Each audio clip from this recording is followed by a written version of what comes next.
Kebakaran terjadi pada mobil minibus yang mengangkut sejumlah jerigen BBM di jalur tengah Banjarnegara, Jawa Tengah.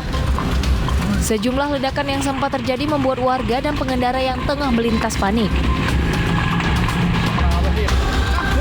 Petugas dari Dinas Pemadam Kebakaran yang menerima laporan langsung melakukan upaya pemadaman.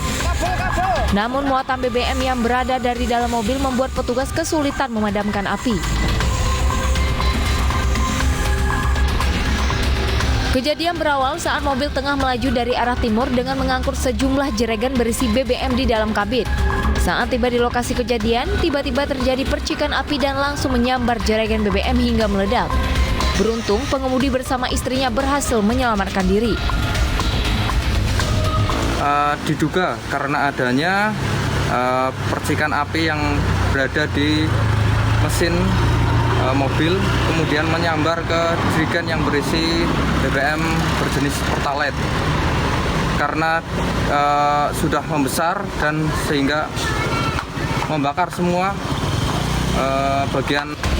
Kebakaran ini sempat membuat arus lalu lintas di sekitar lokasi macet, sementara kerugian ditaksir mencapai puluhan juta rupiah. Dari Banjarnegara, Jawa Tengah, Elis Novin, iNews melaporkan. Diduga banyak kecurangan dalam penerimaan peserta didik baru jalur zonasi di Bekasi, Jawa Barat. Orang tua siswa yang tidak terima mengamuk dan nyaris terjadi kekerasan kepada petugas keamanan sekolah.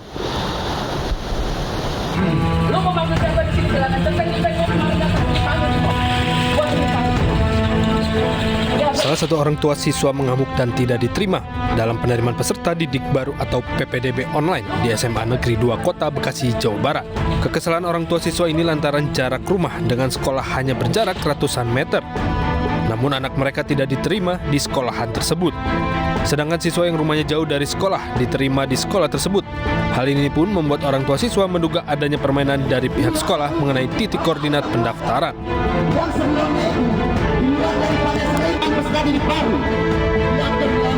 Sementara itu, belasan massa yang tergabung dalam Aliansi Rakyat untuk Pendidikan melakukan aksi demo di depan gerbang SMA Negeri 2 Kota Bekasi. Dia bisa mengatur titik koordinat itu. Caranya bagaimana? Itu kita tidak tahu karena dia berstatement langsung, dia bisa mengatur titik koordinat itu. Dan calon peserta didik itu dianggap lolos? Iya. Hari ini udah lolos namanya? Sudah, dia langsung bisa daftar ulang. Guna mengantisipasi hal-hal yang tidak diinginkan, puluhan personil kepolisian dan Polsek Bekasi Selatan dan Polres Metro Bekasi Kota dikerahkan untuk berjaga di lokasi aksi. Sementara itu, pihak sekolah SMA Negeri 2 Kota Bekasi tidak bersedia memberikan keterangan terkait dugaan tindak pidana, jual beli bangku sekolah, dan perubahan titik koordinat rumah siswa yang ditudingkan massa kepada pihak sekolah. Seorang siswi di Kabupaten Bogor, Jawa Barat meraih prestasi membanggakan. Di usianya yang masih belia, ia lulus dan diterima sebagai mahasiswi Fakultas Kedokteran Universitas Indonesia.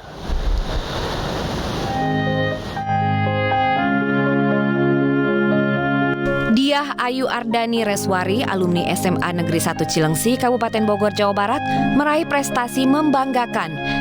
Ia diterima di Fakultas Kedokteran Universitas Indonesia di usia 15 tahun. Sejak kecil, dia menunjukkan keistimewaan dibandingkan dengan anak-anak lain seusianya. Di umur 4,5 tahun, ia telah duduk di bangku sekolah dasar. Dan saat SMP, ia lulus hanya dalam waktu 2 tahun usai mengikuti program akselerasi. Setelah lulus SMA, dia mendaftar ke Universitas Indonesia melalui jalur prestasi, namun sempat gagal. Hingga akhirnya ia mengikuti jalur tes dan dinyatakan lolos di Fakultas Kedokteran. Prestasi dia di dunia pendidikan tidak lepas dari didikan orang tuanya sejak ia kecil. Orang tua saya, ibu saya sudah mensupport saya untuk ikut lomba-lomba, misal ikut lomba speech, lomba puisi, lalu tampil di depan umum gitu. Dan saya juga senang bersosialisasi dengan orang banyak. Nah, dari situlah saya ketika SMP saya pernah juara 2 lomba kultum di Kultum Muharram, dan sejak itulah saya senang public speaking dan berbicara di depan umum. Jadi terlatih. Lolos ke Fakultas Kedokteran Universitas Indonesia di umur 15 tahun, dia berharap bisa menjadi dokter yang memberikan banyak manfaat kepada warga, terutama bagi warga yang membutuhkan. Dari Kabupaten Bogor, Jawa Barat, Cahyat Supriyatna, iNews melaporkan. Gubernur Jawa Tengah Ganjar Pranowo memuji penanggulangan stunting di Dukuh Pundung Sari, Desa Meranggen, Sukoharjo. Desa Meranggen berhasil menangani stunting hingga 60%. Asupannya apa saja selain ini? Ganjar Pranowo berinteraksi langsung dengan balita dan warga setempat untuk memastikan penanganan stunting di Desa Meranggen yang pernah tercatat sebagai desa dengan angka kasus stunting tertinggi di Kabupaten Sukoharjo. Ganjar berharap penanganan stunting di wilayah tersebut bisa teratasi dalam kurun waktu 2 hingga 3 bulan. Pola penanganan stuntingnya tadi ada satu treatment yang diberikan seperti herbal untuk bisa menambah nafsu makan, sehingga ketika kemudian si bayi diberikan satu treatment dengan herbal itu ternyata nafsu makannya tinggi, dan tadi ada data-data yang cukup bagus bisa ditampilkan, ternyata hampir 55% bisa. Kita ke informasi lainnya, tak terurus dan terbengkalai hingga diduga dijadikan tempat pesta narkoba dan minuman keras. Kondisi gedung Pasar Blok G Tanah Abang, Jakarta semakin memprihatinkan. Agar tak lagi suram, aparat polisi dan TNI membantu pelajar melakukan sweeping dan bersih-bersih gedung.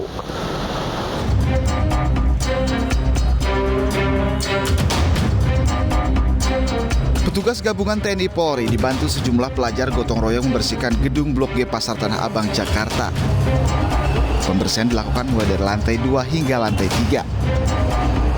Selain kotor dan terbengkalai, 2 lantai di gedung ini juga sudah tak lagi dihuni pedagang. Bahkan beberapa fisik bangunan sudah mengalami keretakan dan nyaris ambruk. Pihak kepolisian juga telah berkoordinasi dengan PD Pasar Jaya untuk melakukan pengawasan agar kedepannya tidak lagi dijadikan sarang pesta narkoba. Tapi kegiatan kita hari ini adalah bagaimana kita membuat para pedagang, kemudian juga para pengunjung, orang yang membeli bisa nyaman di pasar Blok G ini. Untuk temuan kemarin itu memang kita juga sudah koordinasi dengan Pak Camat, dengan Bu Lurah. Hal tersebut juga kita menjadikan supaya tidak terjadi lagi, ya kita bersihkan seperti itu. Supaya tidak ada kumpul-kumpul lagi. Sebelumnya petugas menemukan sejumlah alat pakai narkoba berupa bong dan botol miras di lantai 2. Pihak keamanan mengaku gedung kerap dijadikan tempat kumpul sejumlah pemuda di malam hari. Sejak pandemi COVID-19 tahun 2020 lalu, aktivitas pedagang di Pasar Blok G juga pernah ambruk. Banyak pedagang yang akhirnya gulung tikar, namun beberapa di antaranya masih bertahan dengan menempati kios di lantai 1. Sementara, hampir seluruh kios di belakang sudah tak lagi berpenghuni. Lantai Pak, lantai 2, lantai 3. Memang tidak pernah dirawat atau gimana banyak yang harus? Ini perlu dirawat Pak, jarang dikontrol, jarang dipel sama kita Pak. Pernah ditemukan ada botol minuman, ada bom? Di lantai 2 Pak, itu. Di lantai 2? Iya. Memang kosong juga kondisinya? Kosong semua. Udah nggak ada pedagang sama? Nggak ada, satu pun nggak ada Pak. Nah itu warga bisa masuk? Ke lantai 1 semua. Rencananya, PD Pasar Jaya akan kembali bangun gedung Blok G dengan konsep yang lebih modern. Dari Jakarta, Rani Sanjaya, iNews melaporkan.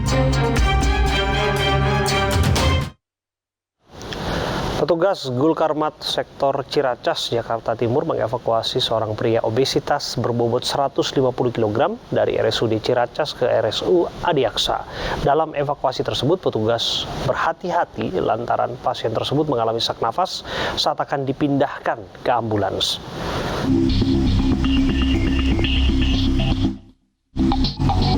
Petugas mengevakuasi Arif Gunawan Cas, pria 42 tahun, warga Kafling DPRD DKI Kecamatan Ciracas, Jakarta Timur, ke RSU Adiaksa. Evakuasi melibatkan 4 personil dan 1 unit light rescue. Petugas mengaku harus berhati-hati saat memindahkan pasien karena Arif mengalami sesak nafas saat pengangkatan. Tidak ada kendala atau kesulitan sama sekali karena kita hanya melakukan evakuasi atau pemindahan dari pasien tersebut dari rumah sakit RSUD Cibubur ke Adiaksa. Dan ketika sudah sampai di Adiaksa sudah mendapatkan penanganan, tugas kita sudah selesai dan evakuasi berlangsung dengan lancar dan Sebelumnya, Arif yang berbobot 150 kg ini sempat dirawat di RSUD Ciracas dan membutuhkan perawatan High Care Unit atau HCU. Namun karena alat yang kurang memadai, Arif dirujuk ke RSUD Adiaksa.